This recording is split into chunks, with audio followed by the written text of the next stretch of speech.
Terrific cheers as the King and Queen's Landor turns left and comes under the arch off the racecourse. And they do, of course, have a runner today. And I wonder what Andrew Balding was able to tell them over lunch about the chances of King's Lynn landing a fairy tale in the Wokingham, the big sprint handicap later. And there is Annalisa and Andrew Balding in the third Landor. And he wouldn't dare do a flying dismount out of one of these, would he?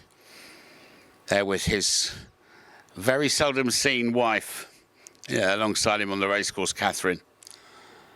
Father, a distinguished doctor in Newmarket. And Jamie and Lucy Snowden. Jamie, now, of course, a trainer and a Cheltenham Festival winning trainer. But as a jockey, probably best remembered for winning on a horse called First Love at Sandown, in the colours of the late Queen, in a race named in honour of the late Queen Mother. That really was a special day. Now they turn and go under the arch, where another huge crowd awaits them. So what about the fashion of the week? Clearly Her Majesty the Queen has led the way.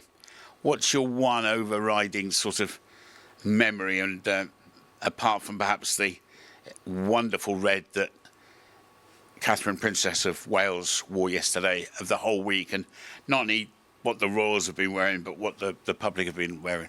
Yes, indeed. I mean, obviously, Her Majesty the Queen has looked resplendent, and that first Dior piece, the Christian Dior 2 piece, was really, really very, very striking. But I have to say, I concur with you, Her Royal Highness the Princess of Wales, in the very, very beautiful bright red Alexander McQueen and Philip Tracy hat. We really made such an impact here yesterday. But the fashion all week has been staggeringly brilliant. 2023 is a very, very good year for fashion at Royal Ascot.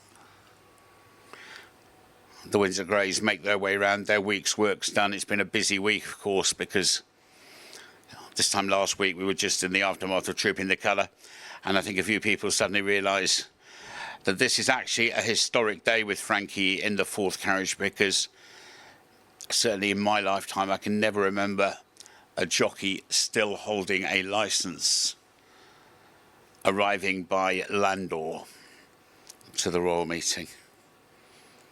Sums up the great affection with which he's held in racing, and the magnificent job that he's done as an ambassador for racing there.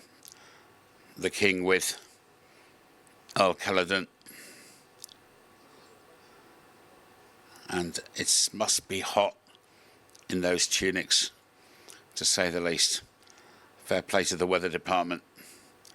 They've done their bit to make this a very special week. Although I don't know whether King Charles has got a different message. Was that an umbrella I saw? Or at least the top of an umbrella. But he now moves to the port of disembarkation, and Sir Francis Brooke, the chairman of Ascot and his representative here, leads the welcoming party. It will be Her Majesty the Queen to descend first, and she'll come down later to make the presentation following the big race, met by Sir Francis and the King. Smiles have been the order not only of the day but also of the week.